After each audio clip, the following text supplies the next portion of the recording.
السلام علیکم۔ اچھا بھی میرے عزیز دوستوں، میرے پیارے پیارے بہن بھائیوں، میرے بزرگوں، یہ جو میں ابھی آپ کو یہ تصویر بھیج رہا ہوں، اس کا عنوان کیا ہے؟ جن کے ہونٹوں پہ ہنسی، جن کے ہونٹوں پہ ہنسی، پاؤں میں چھالے ہوں گے، پھر وہی لوگ تجھے چاہنے والے ہوں گے۔ تو یہ اس کا عنوان ہے۔ اس پہ میں سارا دن بھی چاہوں نا، ڈاکٹر صاحب آپ نے کنٹینٹ مجھے بہت زیادہ دیے، آپ کی بڑی بڑی مہربانی، لیکن سر جب سے میں یہاں پہ آیا ہوں نا، میرے پاس اتنے کنٹینٹ ہیں کہ میری عمر تھوڑی ہو جائے گی۔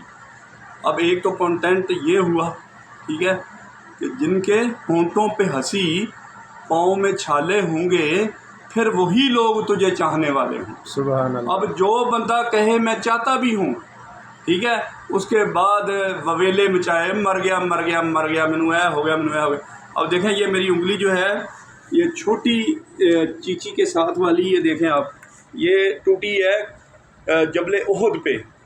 اب یہ دیکھیں، بڑے اتفاق کی بات ہے، جدھر نبی پاک صلی اللہ علیہ وسلم نے جنگ احد لڑی، اس میں بہت زیادہ کیجویلٹیز ہوئیں۔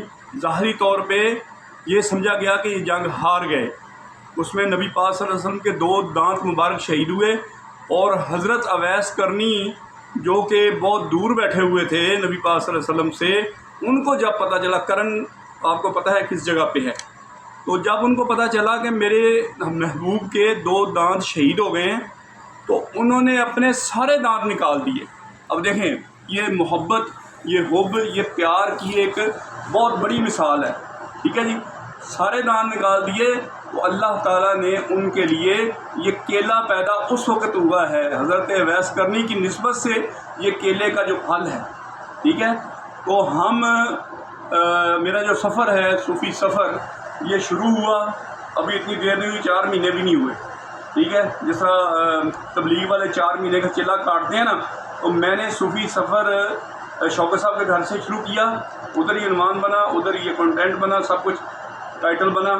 اس کے بعد جب سفر شروع ہوا تو 4 مہینے لگاتار جو ہے وہ گزرے، تو میری منظوری آ گئی، ورنہ میں بہت پہلے سے، آپ لوگوں کو پتہ ہے کہ منصوبے بنا کے بیٹھ رہا تھا، لیکن میری منظوری نہیں ہو رہی تھی۔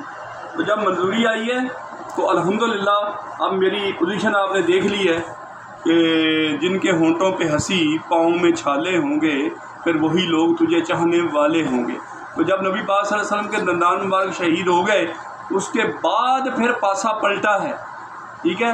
تو وہ جنگ بھی جو تھی، اس میں شہداء کافی ہوئے، جس میں بہت خاص جو شہید تھے وہ حضرت امیر حمزہ اسد اللہ ان کا لقب تھا، ٹھیک ہے۔ بہت بہادر، بڑے دلیر چچا تھے آپ کے، حضرت عبدالمطلب کے بیٹے تھے۔ یہ بیک گراؤنڈ ہے یہ، ٹھیک ہے، یہ ہمیں یاد ہونی چاہیے، یہ ہماری تاریخ ہے، ٹھیک ہے نا۔ تو اب جب ان کو شہید کیا، تو ہندہ جو ابو سفیان کی بیوی تھی، اس نے آپ کا مسح کیا۔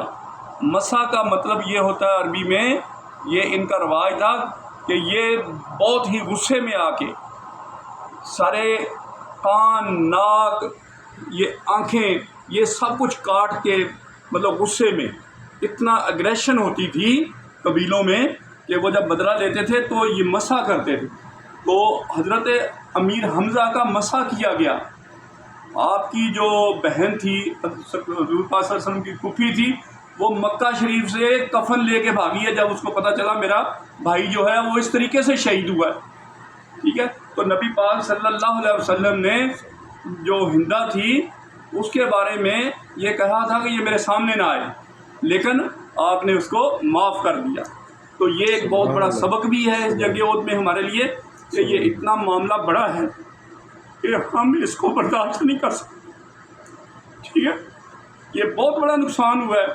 اب ہمارے جو شہداء تھے، ان کو کفن پہننے کے لیے کپڑا نہیں تھا، تو ہم نے دیکھا ہے وہاں پہ، آپ کو میں دکھاؤں گا کہ وہ ایک پلین قسم کا میدان ہے، جس کے اندر کھڈا کھود کے اس میں سب کو ڈالا گیا ہے، ٹھیک ہے۔ لیکن صرف امیر حمزہ رضی اللہ تعالیٰ عنہ، جو کہ آپ کے چچا تھے، ان کی بہن مکہ سے بھاگی ہے وہ کفن لے کے، تو ان کو کفن پہنایا گیا، لیکن ان کو بھی کفن جو پہنا